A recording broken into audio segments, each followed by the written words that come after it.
This morning, we will be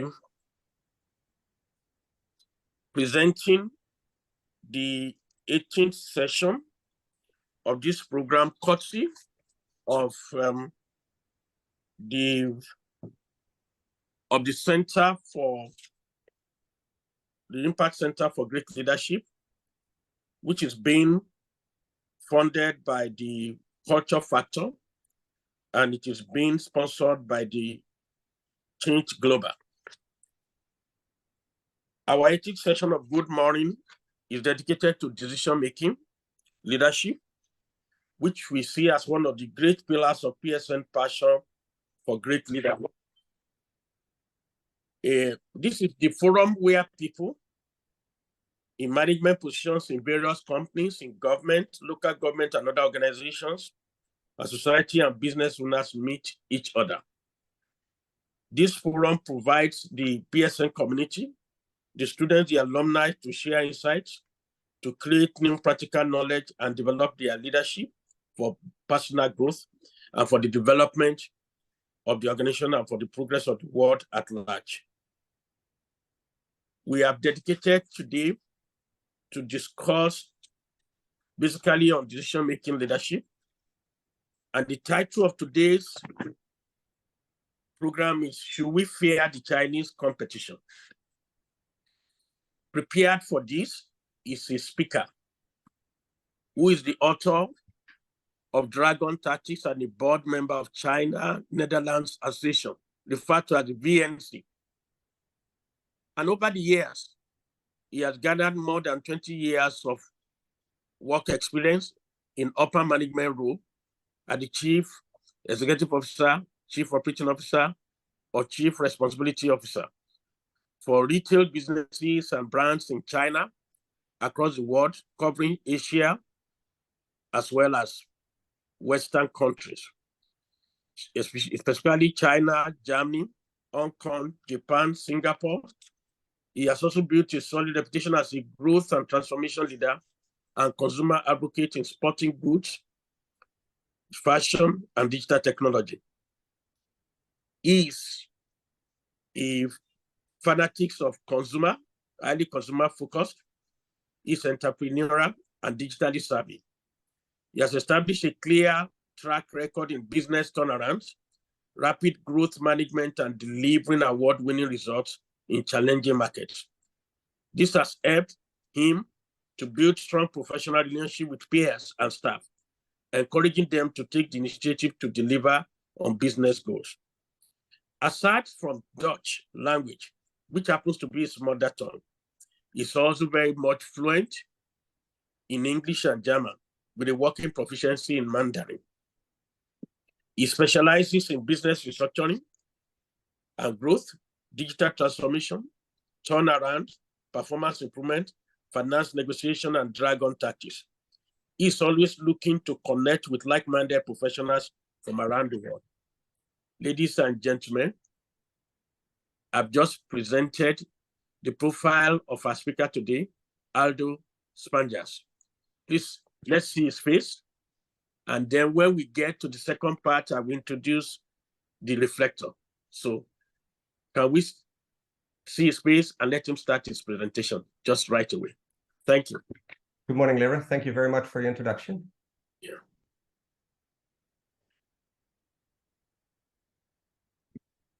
Should I start the presentation?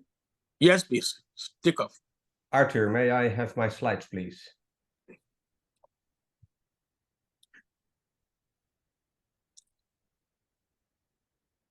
Good morning, everyone. As Lyra very kindly introduced, I spent a significant part of my time in China, and I've come to realize that Chinese companies work very differently than companies in the West. And I would like to take 15 minutes today, which on the topic is extremely short, but I will try in 15 minutes to explain why are they different, how are they different, and what is it that you can actually learn from this. Let me start with my question. Should we fear Chinese competition? Well, the question on to this question is, it depends. Next slide, please. When I look at business management, I see three main waves. Of course, we have Peter Drucker being the father of modern business management.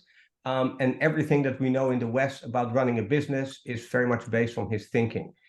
Then in the 1980s, 90s, the Japanese fundamentally changed manufacturing with their just-in-time Kaizen and total quality management, which originally we thought we cannot compete with the Japanese, but when we implemented this thinking, we could actually significantly compete better with, in particular in the car industry, with a lot of Japanese companies. For me, the third wave is really becoming from Chinese. Although academically this is not yet an established part of business management thinking, I do believe that they have fundamental advantages that we need to learn outside China. Click, please. Why? Because the Chinese are masters in flexibility, agility, speed, improvisation. The Chinese operate in a very hyper-competitive environment in which they are consistently looking to survive, and they act and think like entrepreneurs, even in very large companies. They have shaped processes that are fundamentally different than we are used to, especially in multinationals in the West. Next slide, please. I will touch on three things today. One is to be flexible. The other one will be how to thrive in chaos. And the other one, the third and last one, will be how to build ecosystems. I think these are three critical differences how Chinese companies, and when I say Chinese companies, I mean entrepreneurial companies. And I make a very clear distinction between state-owned operated and entrepreneurial, because state-owned operated companies in China are a lot less flexible and are less agile. So I talk about how Chinese entrepreneurs operate. One of the core differences is compared to the West and to the Chinese is the Chinese think in perpetual movement, a consistent change of reality and a permanent change. Whereas in the West, we think in strategic planning. We set milestones and we are going to deliver that strategic plan. Well, in the Chinese thinking, that doesn't work. Today you can go left, the day after you can go right, and the day after you can go left again. For that, there are two things that your company should have. One, you should have an incredible observation skill, because you need to consistently understand what is happening in your market. And the Chinese are masters in consumer knowledge. A great example I always like to give is from Pony Ma, where who is the founder of the Tencent company. Every product manager in his company needs to do 10 user surveys, read 100 blogs, and communicate with 1,000 consumers every single month. That is how you stay consumer focused. That is how you observe what is happening in your market. In the West, we do a focus group maybe once a year or at the beginning of a project. But here, the Chinese are consistently in touch with the market. Another thing that really helps them is the use of data and increasingly AI. So if your company is not yet starting on a road towards what does data tell me about my environment and about my consumer, you are already behind the curve. Social listening is a thing that a lot of companies use, where they actually troll the internet on a regular basis. But observing is not enough. You also need to be able to respond quickly.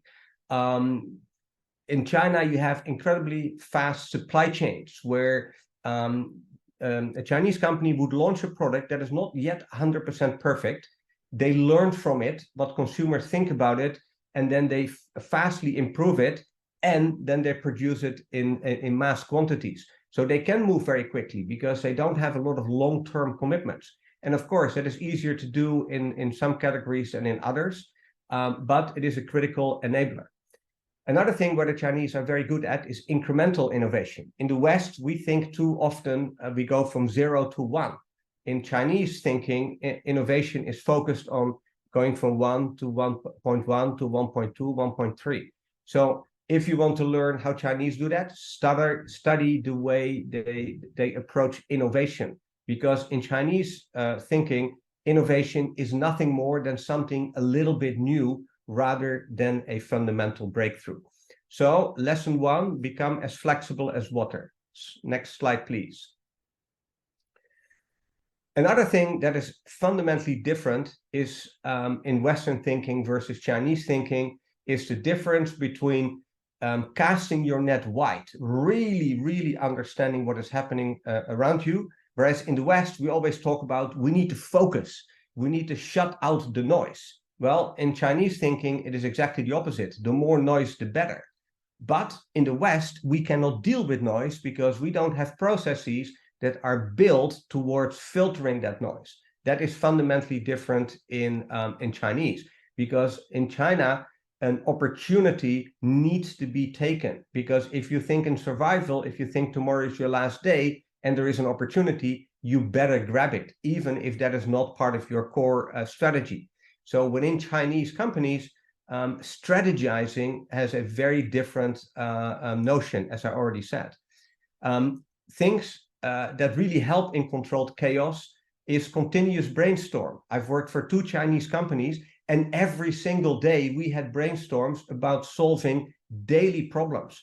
Sometimes my chairman would join in. Mr. Guo, the head of Fosun, would sit in the meeting. All stripes left at the door, everybody equal, trying to solve a problem. Not at the beginning of a project and say, oh, let's do a kickoff and let's all brainstorm, and then everybody does their own thing. No, we are consistently brainstorming if there is a problem, something you can implement tomorrow.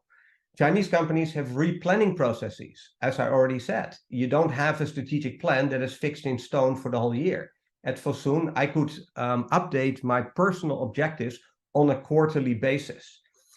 And another thing that is very important in Chinese companies is internal competition. And I think we underestimate this in the West.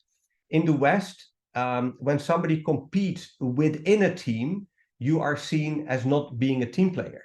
Whereas in Chinese thinking, if you don't compete within the team, you're not doing the team a favor, because if we do compete with each other within the team, ultimately the whole team gains, and therefore everybody wins.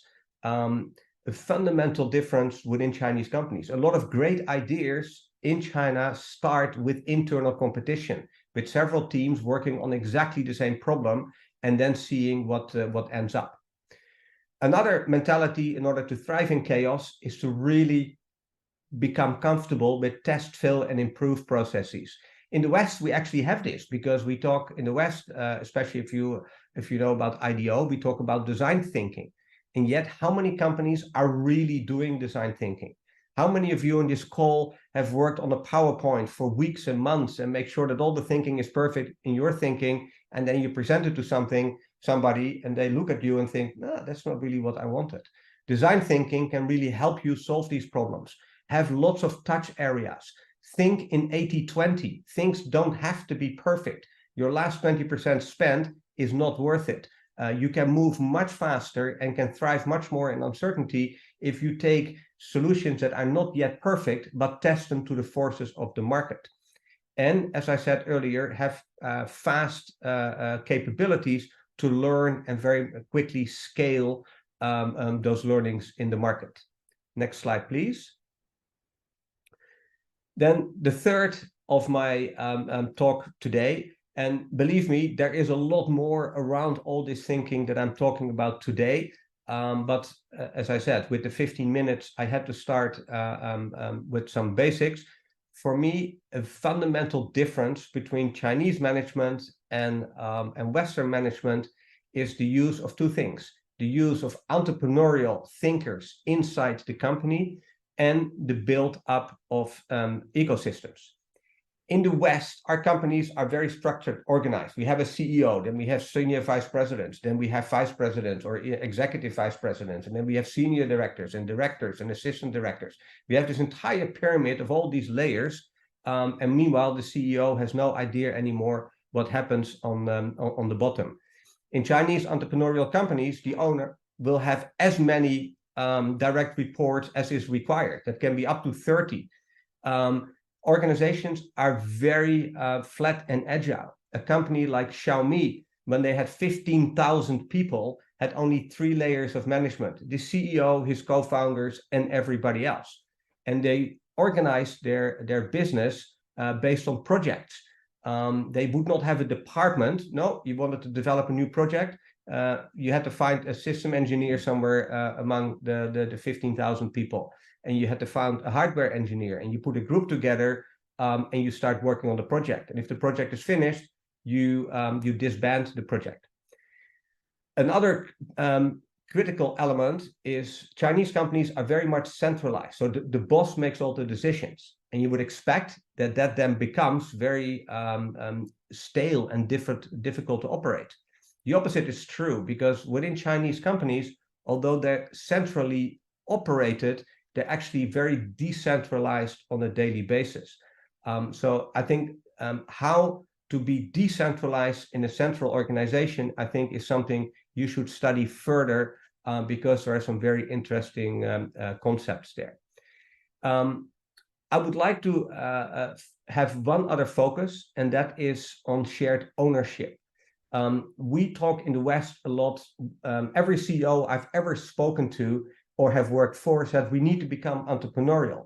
And then you bring them entrepreneurial ideas and then say, well, yeah, that's not our main strategy, or maybe that's a bit risky. So not only do they not let their staff be as entrepreneurial, they also don't reward their staff in an entrepreneurial way. And I think the Chinese have developed very interesting models, of which I have 3 here: Yonghui Supermarkets, Haidilao, a restaurant chain, and Huawei. In Yonghui Supermarkets, the girl behind the counter is not a staff. So if you go into a Yonghui Supermarket to the cheese department, the lady is actually an entrepreneur. In the West, you go to a cheese department, the lady there shows up at 8 and leaves at 5 and gets a salary. In China, she actually owns part of the cheese department. That makes her a lot more consumer focused, because if there's somebody who wants a special cheese, she will go and make sure that it gets there. You put less pressure on recruiting people, because the cheese lady will need to find her own staff. So it's a very interesting shared ownership entrepreneurial model. Haidilao restaurant chain goes even further, where they let people open their own restaurants if they have hit certain KPI. Huawei is, in my case, one of the most interesting companies. They have about 200,000 people worldwide, and the company is owned by more than half of these people. So 100,000 people in Huawei are actually co-owners of Huawei itself. And that means decisions that they make, they will always make with the company at heart. So very interesting models of ownership that I urge you to study. Next slide, please.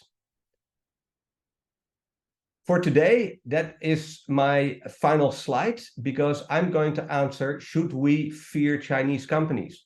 My answer is no, you shouldn't, but only if you can become more like them. Chinese companies will come to the West. Chinese companies will come to Africa, and they operate very differently. But if you start with a few capabilities that I think you can quite easily start now, you can become more like them. So apply a real ultra consumer focus. Start with your 10, 100, 1000. Do social listening. Start brainstorming, where you are much more in sync with what happens. Do a lot of benchmarking. I've never done more benchmarking for the 2 Chinese companies that I've worked for than I have done for any other companies. And start a replanning process. And if you want to build skills for the longer term, create an ecosystem. Be not just yourself, but bring like-minded people that have incremental capabilities within your ecosystem without having to do it yourself. Think big, set your goals long-term, and ultimately make sure that you reward your entrepreneurial staff in an entrepreneurial way. And I see I've just crossed the 15-minute threshold, so I would like to hand it back to Lyra and seeing whether there are some questions you would like to ask. Thank you, Aldo, for a very wonderful and inspiring presentation. Before we go to the questions and answer session, I would like to introduce our reflector for today. A reflector for today is also a specialist on Chinese affairs and businesses. Is the owner of China Assets. Is a board member of the China Netherlands Association, the VNC. She served as the chairman of China Network Guangxi No, a network of Dutch China expert service providers aiming at sharing knowledge and information on doing business in China. She was also a sales manager at China's Southern Airlines and public relations manager at the VNC Asia Travel. Ladies and gentlemen, may I invite Lien Bai to please make a presentation as a reflector. Thank you. Over to you, Lien. Thank you, Lyra, for this introduction, and thank you, Aldo, for this very good story that I've listened to a few times already, and each time I really pick up new things that I can also use in my work. I was asked to reflect.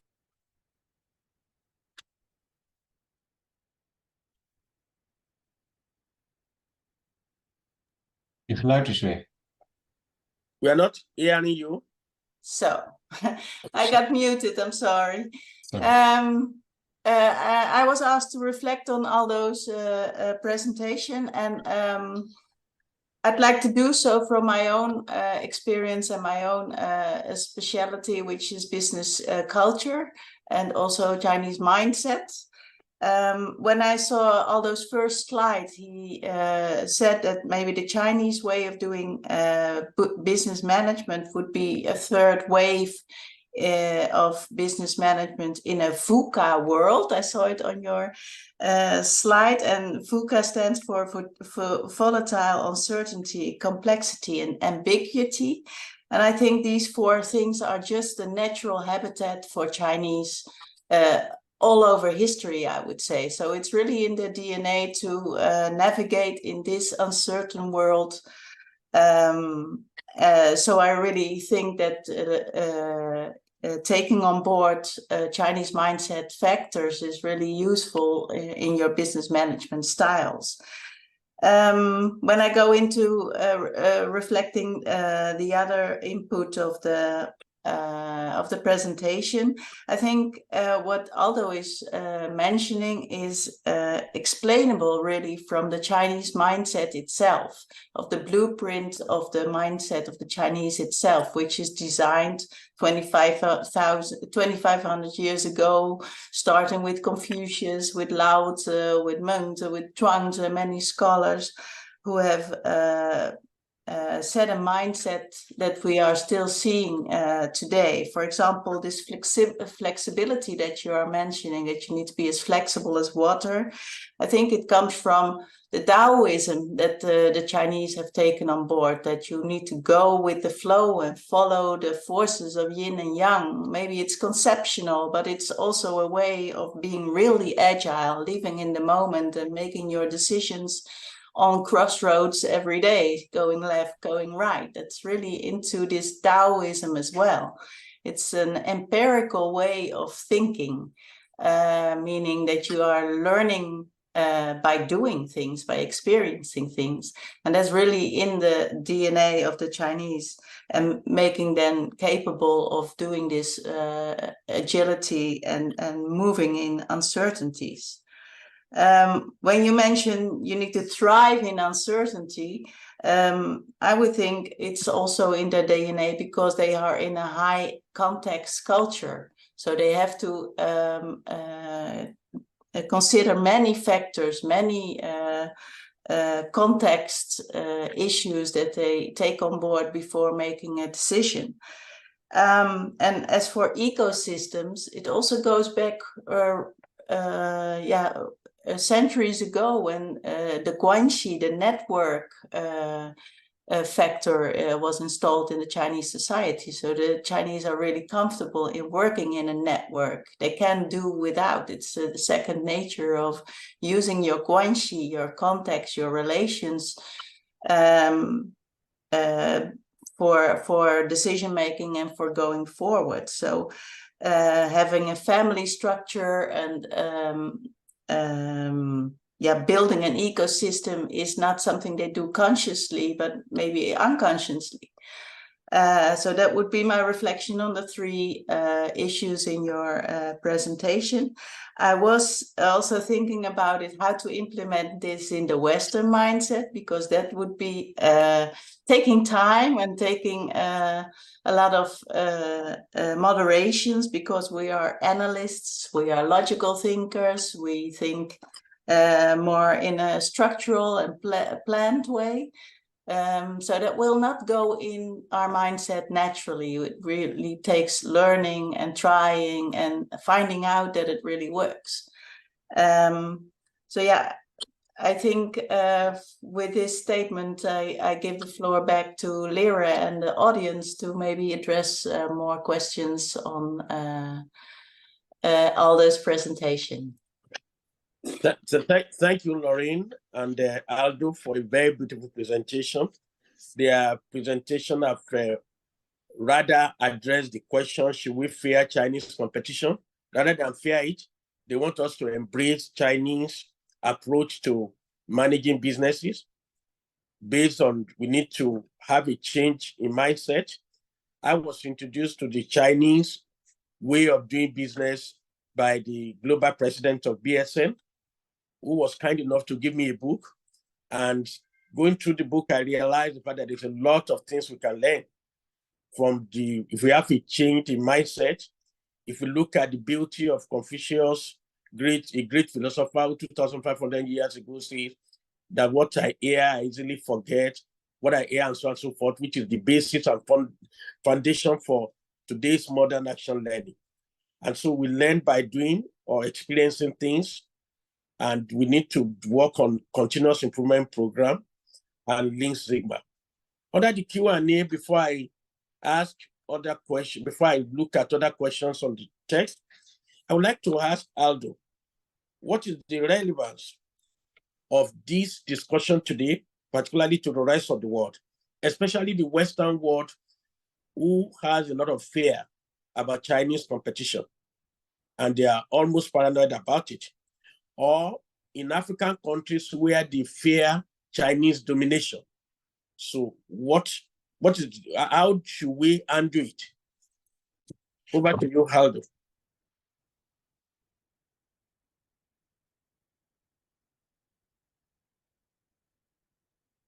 Aldo, can please you hear unmute me? Unmute. Okay, please, you have to unmute. Okay, okay, good. I was muted by someone else, so it's good. I'm back. Lera, I see two answers to your one question, because I think there's a difference between looking at a Western business market and a more African business market. In the West, the last 10, 15 years have been relatively stable. We outsourced a lot to China, costs went down, wealth went up, and business was within, of course, reality, relatively stable. If you look at the West in the next 10 to 15 years, it will be fundamentally different. There will be a lot more disruption than a lot of companies have ever seen. Artificial intelligence, climate change, the role of the need of social entrepreneuring, the rise of China, India. So companies will not know what's going to hit them, and that means they have no choice but to become more flexible. In my world, the world is a lot more digital and a lot more artificial intelligence driven. A lot of companies in the West, their mindset is not yet there. But once they are, they can find themselves in two situations. You can either find yourself in the situation where you are a battery-operated electronic vehicle maker, where all of a sudden the Chinese are flooding Europe, whereas 2 years, 3 years, 4 years ago, that was already predictable. So I would urge that in the West, a lot of companies will have to start applying different thinking and have to move faster. If they don't, in many categories, they will lose the competition to a lot of Chinese companies.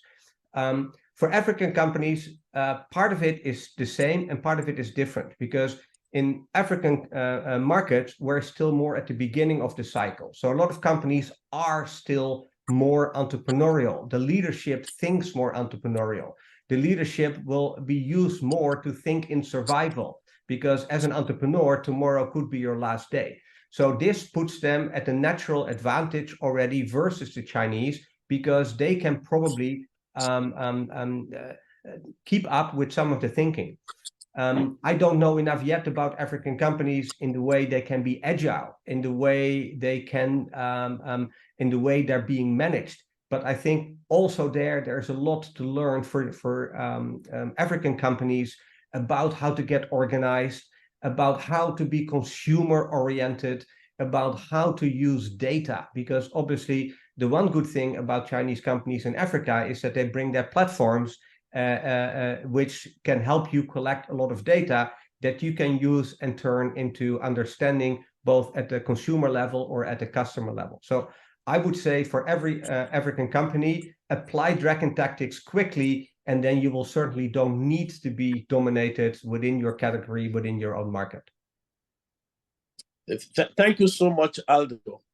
You spoke about the need for us to be more agile. And a contributor on the chat room has recommended that we actually adopt the use of AI, which is very key in order to increase our agility. Thanks to the contributor. Idem wanted to know the name of the book that the Annette Nietzsche gave to me. The name is The Chinese Factor by Annette Nietzsche, and you can actually buy online. Beautiful book. It addresses every single question you may need to ask on a typical Chinese business environment and how you can adopt. Then a question came from one of the attendees, and he says, what does competition look like within the Chinese team?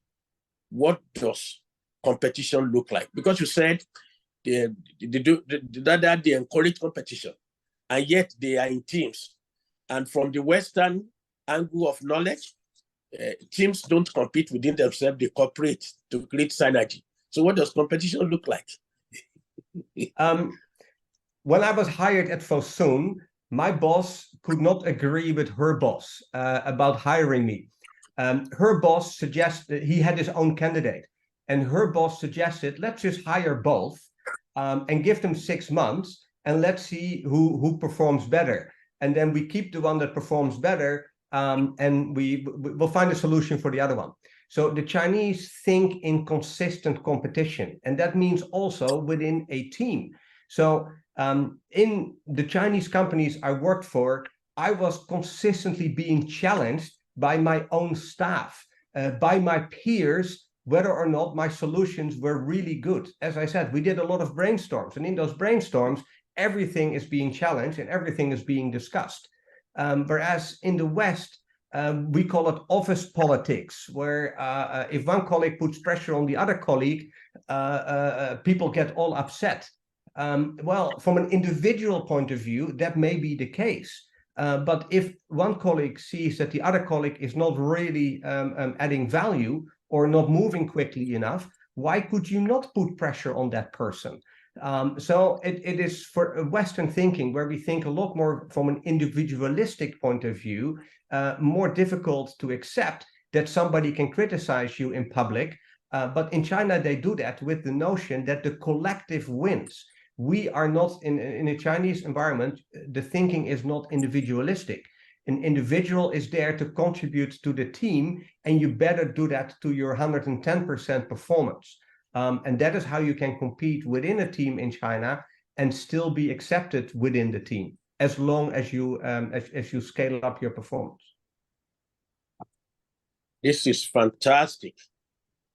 It looks as if we have been one of the participants is recommending that we actually change our way of doing business so as to be able to scale up, to increase our scope, and to also be in a position to speed up, particularly in the African environment, where we have a very low labor cost, and that is through scaling up, speeding up, and increasing the scope of operations like the Chinese, that we can actually become more competitive in the marketplace. With this presentation from Aldo and a great level of reflection from Noreen, it looks as if we know beyond reasonable doubt that in a world that is filled with VUCA, volatility, uncertainty, chaos, ambiguity, risk, and diversity, the solution that will make us to become more efficient and more effective in today's business world will require us to address volatility with vision, to address uncertainty with understanding, like the Chinese does, to address chaos with clarity, and to be able to address ambiguity with agility, while addressing risk with resilience, and address, rather than run away from diversity, to actually make things more inclusive and embrace diversity, because there will be better ideas, new ideas. And on that note, that may be a general summary of what we've learned today. So there's a need for mindset change. Rather than see China as competitor, we should see China as a place to learn from and to be able to transform our businesses using both digital transformation and many other. A number of comments has come of how wonderful today's presentation is, and it's also reflected by the number of attendees, which are about the highest we've had so far. And I would like to give a very big thanks to you and to the participants. But before we leave, it's important for us to know that next week, we'll be discussing a very important issue. And now, that is employee autonomy, the significance for staff retention. It will be focused on performance leadership and specialists, just like Aldo and Lauren has done. We make presentation on it, and there will also be a reflector. Between now and then, look forward to our communication. And I would like to say good morning, BSN. Good morning to all the entire community who have shown up today. We look forward to seeing you on Tuesday next week. Good morning. And thank you.